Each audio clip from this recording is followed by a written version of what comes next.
नमस्कार और स्वतंत्रता दिवस की हार्दिक शुभकामनाएं। आज इस पावन अवसर पर बहुजन समाज पार्टी की राष्ट्रीय अध्यक्ष और पूर्व मुख्यमंत्री मायावती ने देश को बधाई दी। अपने संदेश में उन्होंने राष्ट्र हित से जुड़े कई महत्वपूर्ण मुद्दों पर बात की। मायावती ने जोर देकर कहा कि देशहित वास्तव में व्यापक जनहित में ही निहित है। उन्होंने अमेरिका की मनमानी व्यापक नीति पर चिंता जताते हुए कहा कि इसका भारत की अर्थव्यवस्था पर नकारात्मक प्रभाव पड़ सकता है। इस चुनौती का सामना करने के लिए उन्होंने देश की आत्मनिर्भरता बढ़ाने वाली नीतियों पर ठोस कार्रवाई की आवश्यकता पर बल दिया।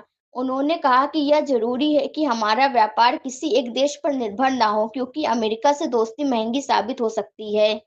मायावती ने देश के विकास के लिए कुछ महत्वपूर्ण शर्तें भी रखीं।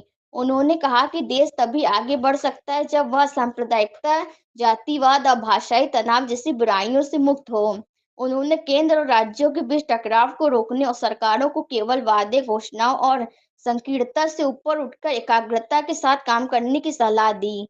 अपने संदेश में बसपा सुप्रीमो ने देश के करोड़ों मेहनतकश लोगों, गरीबों, मजदूरों, किसानों और छोटे व्यापारियों की जमकर सराहना की। उन्होंने कहा कि देश की अर्थव्यवस्था की बुनियाद इन्हीं वर्गों के प्रयासों से मजबूत है।